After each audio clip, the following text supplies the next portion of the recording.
Switzerland has come up with a radical proposal to limit immigration by putting a cap on their population. They will vote on it in a referendum this weekend, and if they vote in favour, then Switzerland will become the first country in the world to have a population cap. Jede Sekunde verlieren wir 1 Quadratmeter Boden.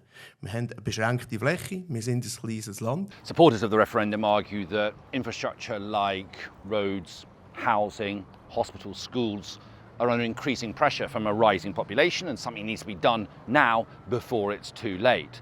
They also say that immigration has seen an increase in crime levels. This is one of their campaign videos. Opponents, however, are worried that a population cap could prevent businesses from recruiting the workers they need. Just imagine if we would not have, the doctors in the hospitals anymore, or the workers on construction site. So the Swiss economy would certainly try to find ways to continue to recruit from abroad. So what are the basic facts? Well, the current population of Switzerland is about 9.1 million people. The proposal in the referendum is to cap it at 10 million, which is projected to reach in the next 15 years. I'd say it's a pretty good idea not to overpopulate Switzerland, because then it goes out of control. It's a terrible idea, I think. Catastrophic, actually. Foreigners make up 28% of the Swiss population, so about a third.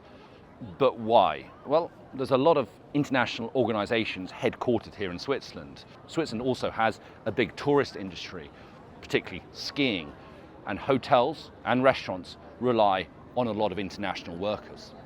For me personally, I think it's a bad idea. I mean, as an immigrant myself, I've been living here for the past 5 years, and I think Switzerland relies heavily on the immigrant workforce. So what would happen if Switzerland votes yes? Well, actually, nothing immediately, but it would be legally binding. However, if the Swiss population was to hit 9.5 million, which is expected to do by 2031, then immediate measures would need to be taken to restrict asylum and immigration.